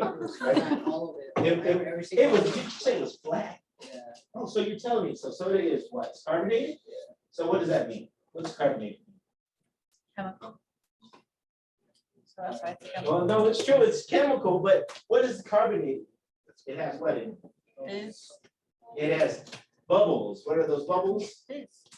Those fizz, it's carbon dioxide, Oh. okay? So it has carbon dioxide, right? So it's saturated with carbon dioxide. Okay, so basically we added carbon dioxide in it and it just sits in that liquid, right? So, but it's independent. It's an independent molecule that's, kind of stuck in that liquid, that's stuck in it. And now you said it was flat, right? So does that mean that there's carbon dioxide in that liquid now? Or did it lose it? It lost it. So it lost carbon dioxide. So we had carbon dioxide escaping as well. So we had carbon dioxide that was in solution, and we had carbon dioxide escaping. So did it change its state? Carbon dioxide, CO2, already down. We're going from CO2 to CO2.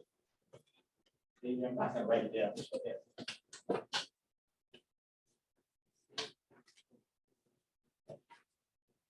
So I'm going CO2, that's in liquid,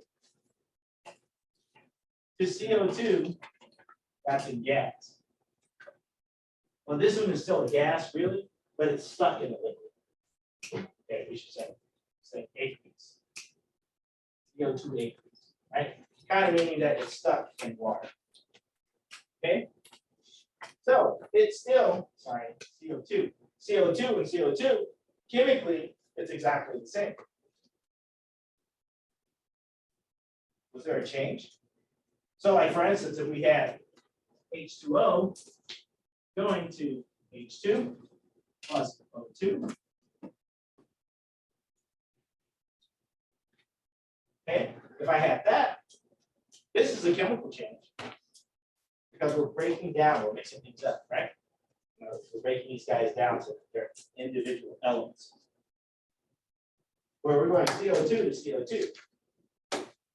If I go ice, it's H2O, solid, H2O, liquid, right? Which means water, right? Those are the states. What was that? Aqueous means it's in water, and liquid means that it's a liquid. Right? Since water is its own thing. Does that make sense? Okay, so this here, ice, water, that's a physical change, right? Because chemically, there's no change. So chemically, was there a change between the carbon dioxide that was aqueous compared to the carbon dioxide? No. So I ask you again, was it a physical reaction or was it a chemical reaction? Physical reaction. It was a physical reaction. So what you guys did was a physical reaction. right? So you just let the gas escape, help the gas escape from that aqueous solution, because really it's sugar water, right? So it's just sugar water, and what helps kind of keep it in there is that sugar in there, or all the other chemicals that are about Pepsi, right? And then as soon as you put the mentos in there, it disrupts that, right? It causes it to spray out, so that carbon dioxide is shooting out, and it's taking some of the soda with it as it goes. Okay. This whole mental stays in business. What was that? Okay. So, chemical change.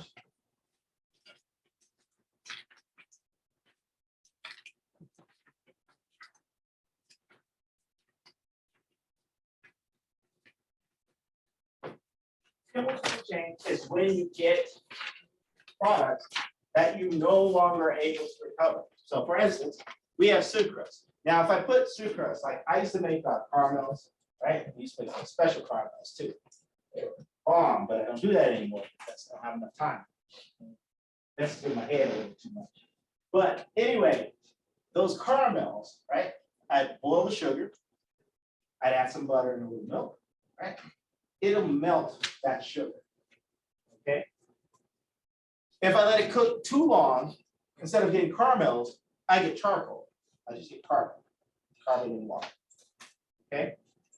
So, can I recover that carbon, that charcoal, and make sugar? I can. Right? Once I get charcoal, right? I can't get it back. So that's an example of a chemical reaction, because you can't get it back. So like when you fry an egg, something like that. It is like when you fry an egg. Because can you get that egg yolk and all that stuff back where it was before? No, once it's done, right? Okay, does that make sense?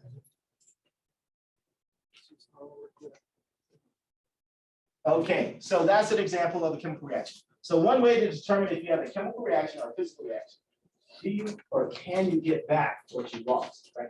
Like a certain way, you get it back and put it back in there, right? Because we could have technically collected all of the air that was lost from our soda if we did it, right? Isn't there a machine for that? There is actually. Yeah. We probably have one of them back here somewhere. It was I just gotta very find it. popular. Okay, so now I want you guys to help me out here. Okay, so A is a log burning. Log burning. So is that a chemical reaction or is that a physical reaction? Physical reaction. Okay, those who say it's chemical, raise your hand. Okay, those who say it's physical, raise your hand. Okay, now I want you to think about it. Can you get that log back after you burn it? Now, if you can't get it back, then it must be a chemical reaction, right? It turned to ash. It turns to ash, right? You can't get it back.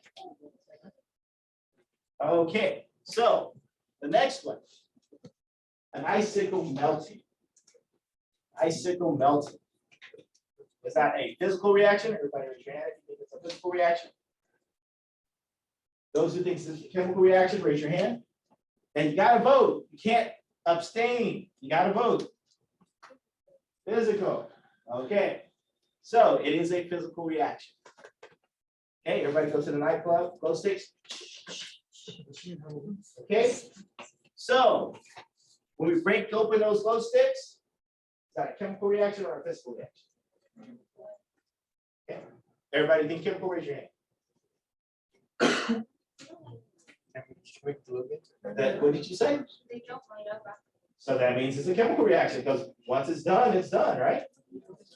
So that would be a chemical reaction, right?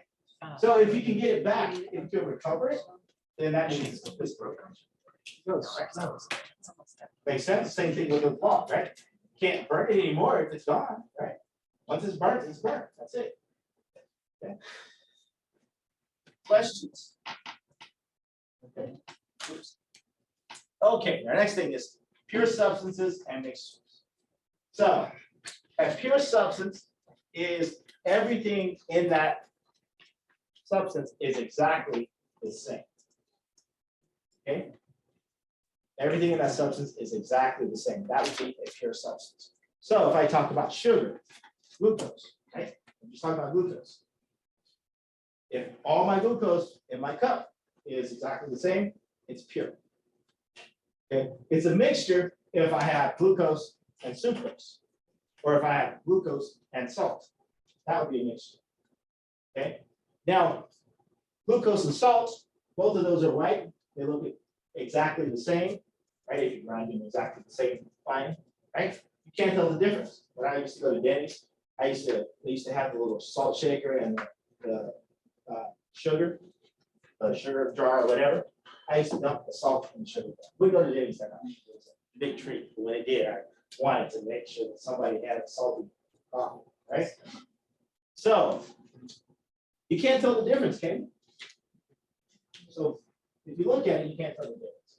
So that is still a mixture, but it's called a homogeneous mixture. Homo meaning the same, right? Like homosexual, same sex. Homogeneous, same. It looks exactly the same throughout. Okay. Now, if I have salt and pepper and I mix those together, can I tell the difference between salt and pepper? So that is called a heterogeneous. Write both down for you.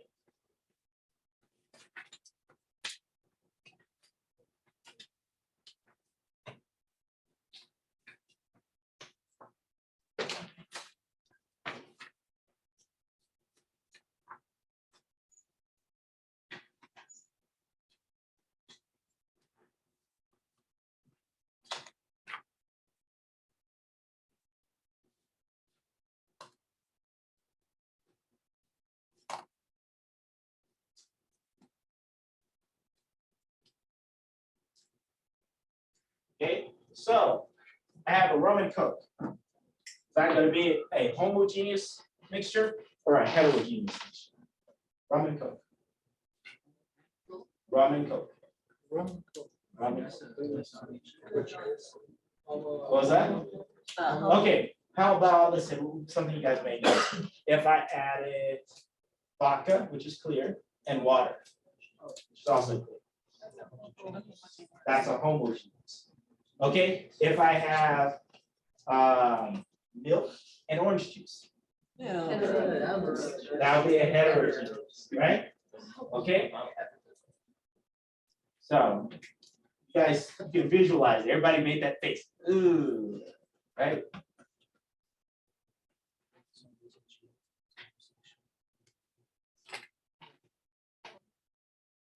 Sure.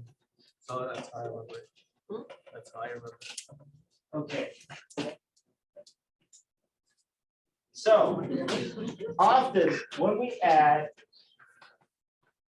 things to another, say water, we have water and we have salt. Have you guys, everybody made pasta? Pasta. Pasta. You guys add salt to your water when it's boiling? Why? Because Gordon Ramsay said to. So it heats up you said it speeds up the heating process. What was it over here? Because Gordon Ramsay said to. Because Gordon Ramsay said to. Okay, that's the perfect reason. You want to yell at it. Okay. Anybody else? Why would you add salt to pasta? Okay, so the reason that we add salt to pasta, it changes the boiling point. Okay? The boiling point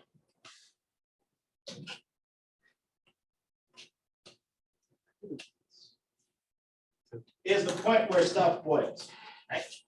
Okay, so it's that temperature where stuff boils. Okay, so water boils normally at 100 degrees Celsius. Okay, now if we add salt to it, it raises that boiling point. It causes the water to be hotter. So then you just drop the noodles in there and you let them cook for a little bit and then you can take it out. If we let it boil at 100 degrees Celsius, then your noodles are going to get a little more soggy, right? Anybody like soggy noodles? Right. Well, if you like soggy noodles, don't add salt. Right? But if you don't like soggy noodles, add salt because it raises that boiling point. Makes that water hotter, it cooks those noodles faster. Just speeds up that process, right? Okay. So the addition of a substance to water causes that water now to become a solution. So if we add salt to water, it is now a solution. Where if it's just water, it's just water. Okay, does that make sense? Yeah. Good. So it changes the physical properties of water by us adding salt. Okay. So if I have bromine, right? Just bromine by itself, bromine gas, pure bromine. Is that a pure substance? Give you a hint, I said pure bromine, right? Pure substance. If I have pure water, is that a pure substance? Okay. If I have bromine to water, is that a pure substance? No. No. Okay. Instead, is it homogeneous or heterogeneous? Looking at this image. It's homogeneous because it looks exactly the same. We're looking at it, right? But if we look at the molecular level, here you have water molecules and you have that bromine molecule, right? We know that it's a mixture. Now, if I add water to bromine, right, where I have a lot more bromine than water, is that a homogeneous or heterogeneous?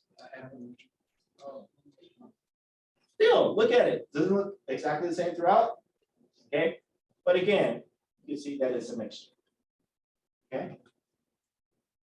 So you guys have been introduced to homogeneous, meaning it's uniform in appearance, and heterogeneous. It isn't uniform. Okay. What was that? I think it's something else.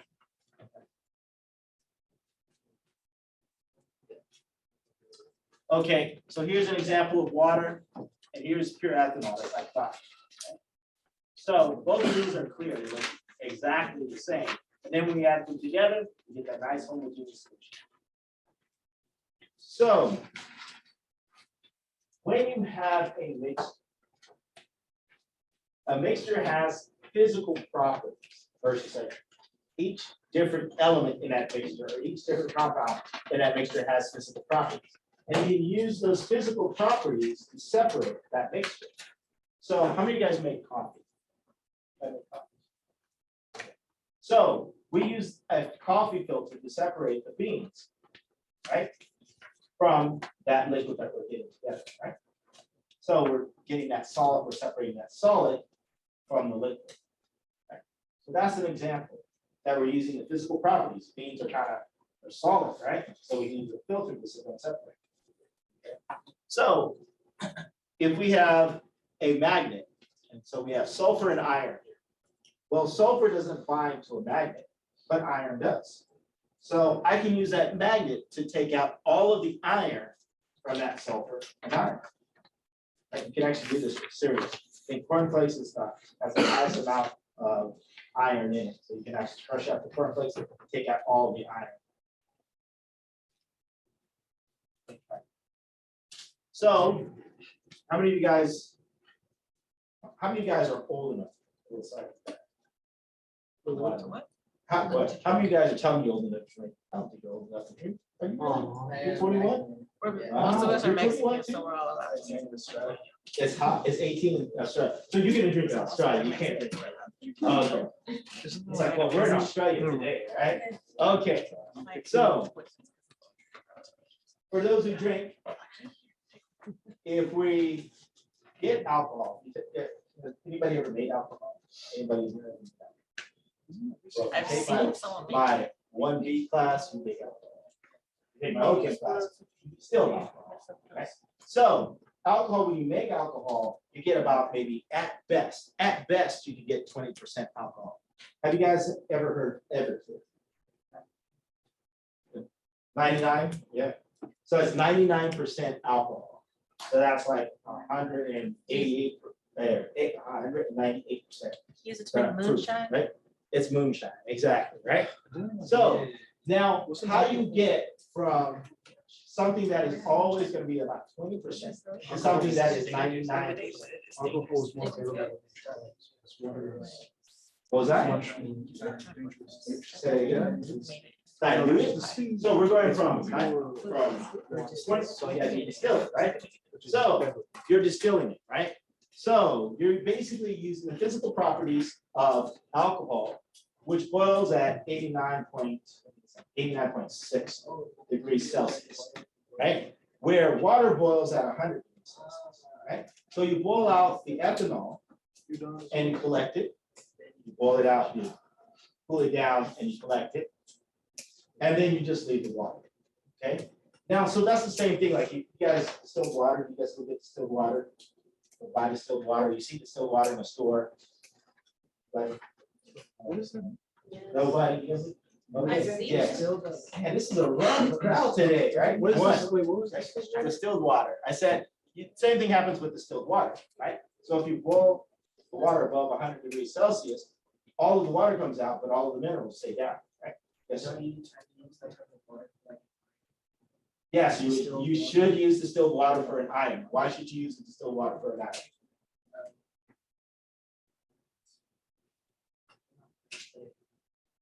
Smell?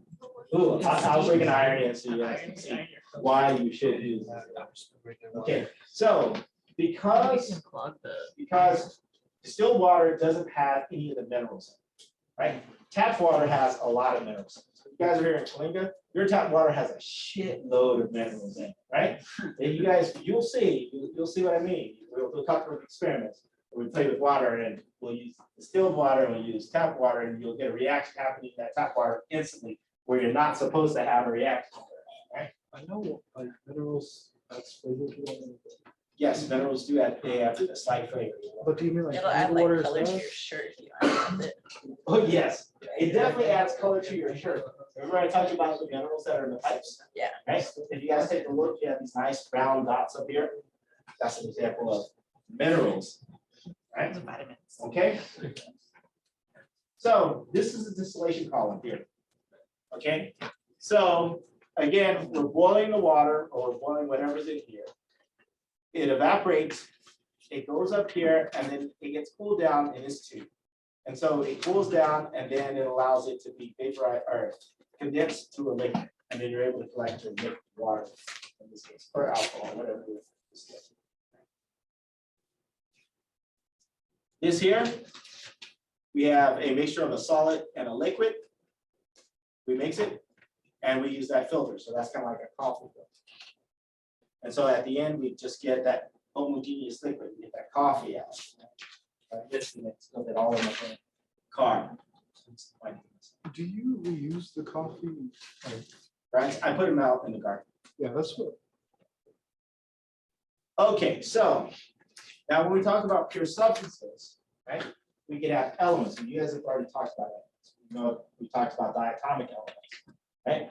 And all the elements on your periodic table, sodium is an element, right? Magnesium is an element. Chlorine is an element. Chlorine is a diatomic element, right? All of those guys are elements. Okay, so element is just that pure. They're pure, but they only exist in one type of atom, right? They can be diatomic or polyatomic. I'm going to talk to you guys about polyatomic elements.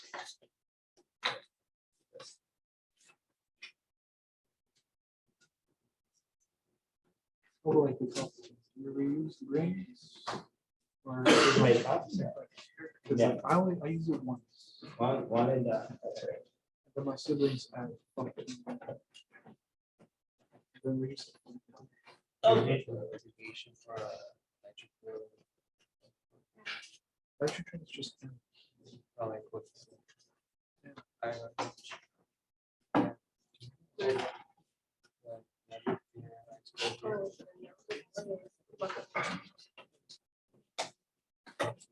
Never fear. Okay, let's see how well you guys remember. So what are our diatomic elements? We're going to number 2. Okay, well, we have how many that we know? Seven. There's 7. What are the 7? Hydrogen.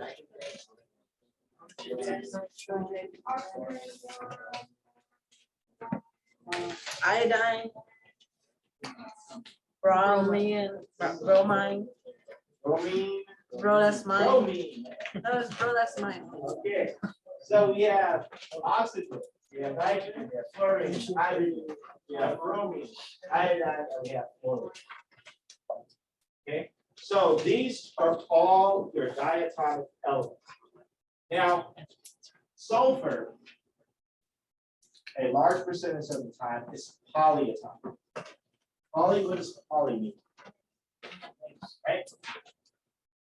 Sulfur is normally written as S8.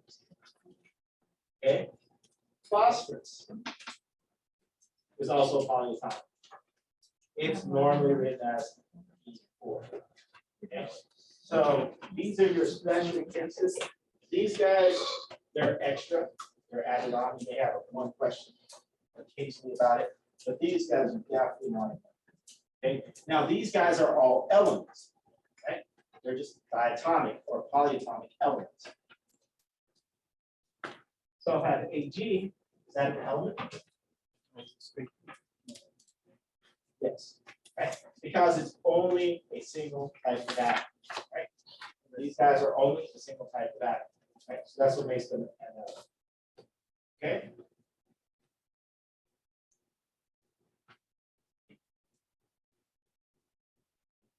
Everybody got these? Okay. So a compound. Let's do a molecule. A molecule is defined as two or more atoms. So if I have O2, S8, or if I have Na, okay, are these molecules based upon the definition? Two or more atoms. Yes, so all of these are examples of a molecule.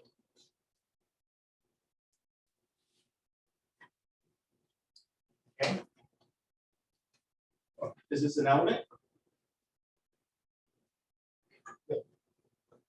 Okay, so a compound is two or more different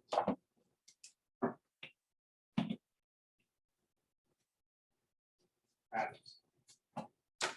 Fine.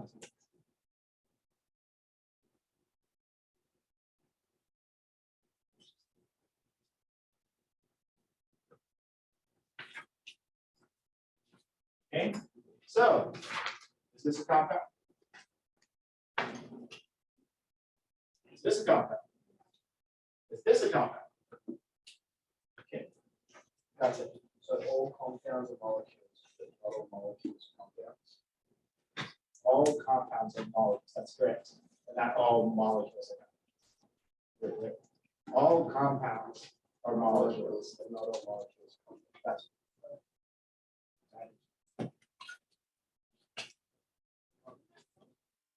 Yes, NAC. Right. Okay.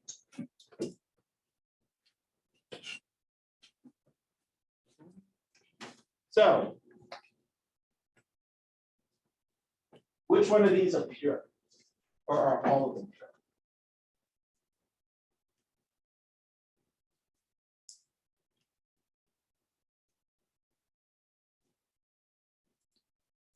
pure? I said, which one of these are pure? Or are all of them pure? I'm sure. Yeah. The definition of pure. So can a compound be pure? Can I have pure cane sugar? Yeah. From Hawaii? Yeah. Yeah. I could have pure cocaine? Yeah. Okay. So pure means that everything is all cocaine, right? If I had a mixture, then it's not pure. Right? So if I cut my cocaine with toilet cleaner, I don't know what you cut cocaine with. Ajax. Ajax. If you cut cocaine with Ajax, right? Would that be pure? No. No. If I cut my sugar with salt, would that be pure? No. That would be what type of mixture? Does it look all the same? Homogeneous. So if I cut cut cocaine with Ajax, both are white, clear, like whitish color, right? So nobody knows that for sure. We're just guesstimating. None of us had cocaine ever. Okay, so in that context, is that homogeneous or heterogeneous? They look exactly the same. It's homogeneous. Okay. So you guys, It's not pure. but it's not pure. That's right. But if we only had cocaine, then it would be pure, right? Or if we only had sugar, it would be pure, right? Or if we only had oxygen, it would be pure. But if I have oxygen and carbon dioxide, that's pure. Is air pure? No, right? Because what's in it? Pollution. Carbon dioxide, hydrogen, nitrogen. We have helium, you know, we have a lot of junk in it. It's definitely not pure, right? Okay. Especially not here. Every time I go outside, sometimes. Yeah, yeah, especially just now. Did you guys go outside and smell nice Yes. smell? It is not pure, right? But then sometimes Wait, you so get used what to we it. call that? And then you stay inside for 2 hours. and it's like, What was that? If it's not pure, Yeah, yeah. so then what do we call it? It's a or just stay Starts with inside an the house M. for like 2 days. M. You go out and everything just smells. Mixture. It's a mixture. That's right. So we're like, shit. Yeah, that's good. Okay. Also, really, really. So what are we doing during COVID? Okay. So we look at it, right? A Right, mixture. Alaska. A mixture is impure. It can be separated by physical means. Right? So then we can end up with compounds, and we can end up with elements. If we have a compound, which is pure, the only way that it can be separated is by chemical means.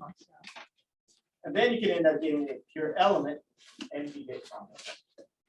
So here's an example of some elements shown here, and then some compounds.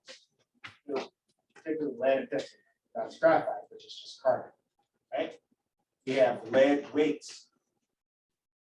We have, although penny isn't pure anymore, it used to be. Wasn't Now an element. there like graphite, it's kind of metal that was like super strong, There's a couple of metals that are super strong. but it's like some kind of. Yeah. We could have carbonized steel. So, and here's examples of commonly used compounds in our house. It was like highly Right. conductive. So we have lye, which is sodium hydroxide. We have baking soda. We have some rolates, some antacids. We have water, all those good things. You guys, we've already talked about the elements and the symbols that you guys use on the periodic table, capital letter, lowercase letter, right? We talked about chemical formulas. So here's examples. Hydrogen chloride, HCl, water, H2O. So we have barium chloride, HCl. Atom is going to be the smallest particle of an element. We already talked about molecule. So the law of constant composition. Law of constant composition basically says that the mass proportion is going to be directly a consequence of the proportion of the atoms. So for instance, if I have CO2, right? Carbon, 1 carbon, 2 oxygens, right? Carbon dioxide, right? Okay, so if I have carbon monoxide, which is 1 carbon, 1 oxygen, the weight of those are going to be different, even though that they have the same elements. Their weight proportions are going to be different. Okay, and that's going to be fixed. So regardless of how much you have, it's going to be proportional. You guys clear on that?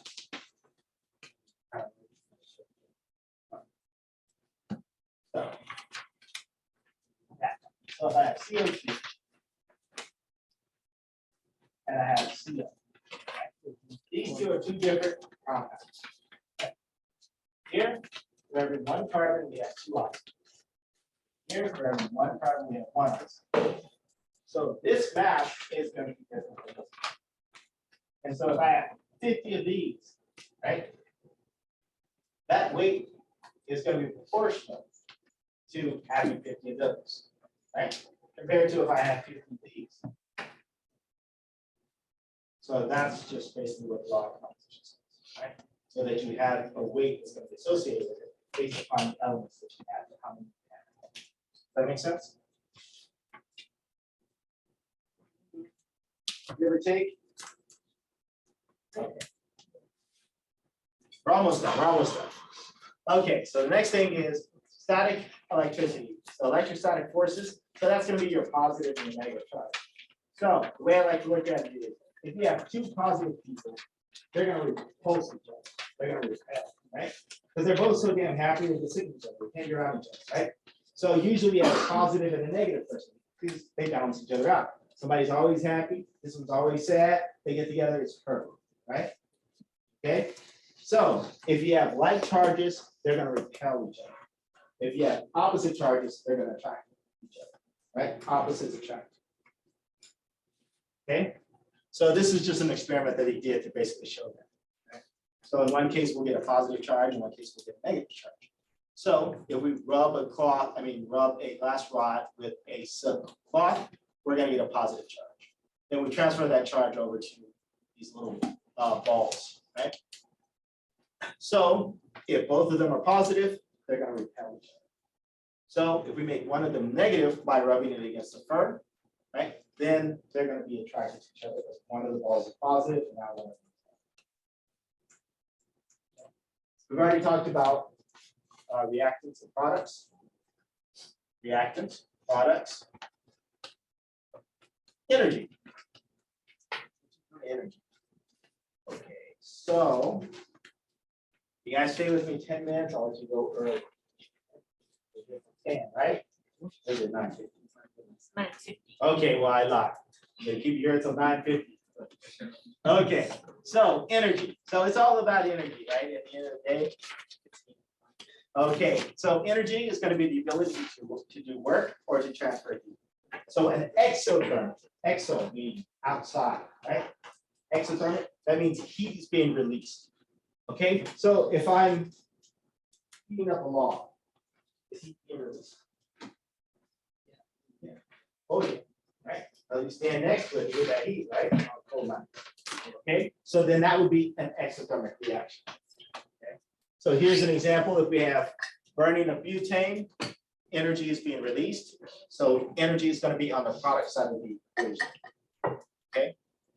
Now, kinetic energy is the energy due to motion. We know that if you heat something up, right? You heat up water, those molecules are moving faster, right? So we're increasing that kinetic energy by heating things up.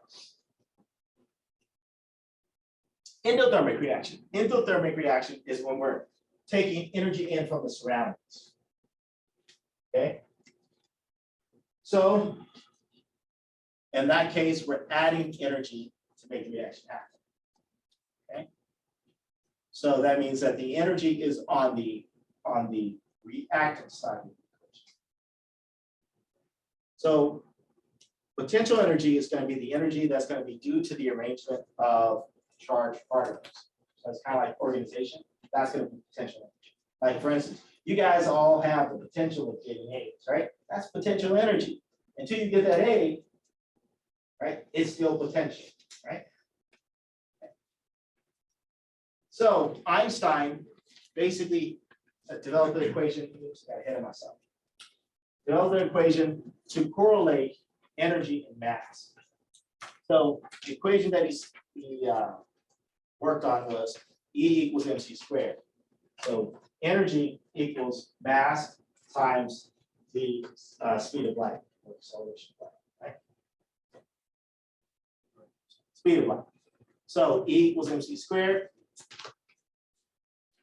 So another thing is heat transfer. So in the case of heat transfer, so we have two different items, two different blocks of metals. One that's cold, one that's hot. If I put them next to each other, what happens? I said, I have one metal that's really hot, one that's cold. So if I put them next to each other, what's going to happen? Split. I said, what? they're gonna even out, they're gonna balance, right?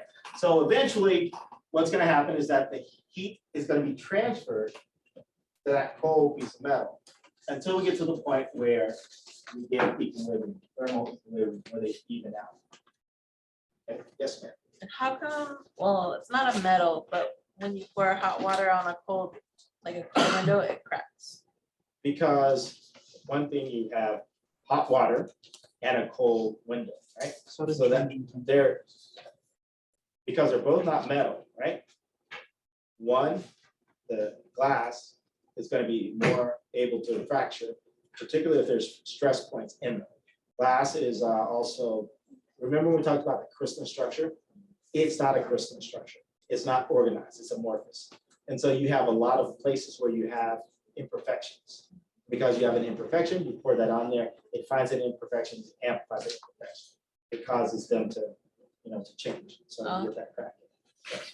Okay, now the other thing is, right? What was that? So which is a little bit more physics than chemistry. What was Well, I it? mean, it's like a lot of glasses are designed to shatter in tiny pieces. Very quickly. Just for safety. That's true. But that's aside. So back to it, it's because one is really cold, one is really hot, and you have that imperfection already there. It just amplifies it. Thank you. Okay. So at the end of the day, it has to balance out, but it has to be equal. That balancing out has to be. So the law of conservation says that basically what you put in is what you get out, or another way of saying it is that when you're talking about energy, energy is never created or destroyed, right? It's just going to be changed. So we need to change its form. In terms of mass, what you put in is what you get out. And this brings us here. So if we have gas being heated up, that's going to cause this boiler to heat up. The water is going to boil. The boiling water is going to produce steam. That's going to turn our turbine. That turbine is then going to turn the generator, right? That generator is going to produce electricity. Then we're able to get lights. We're able to get our stove. We're able to watch our TV, play our video games, right? But if you take a look at it, the energy that we started with should be the same energy that we end up with, because energy is always conserved in closed systems. I thought the boiler was for showers. What was that? I thought boiler was for showers. No, it's also for turning our turbine. Oh, it's also. So welcome to chemistry, right? This is what it's all about. So that's it.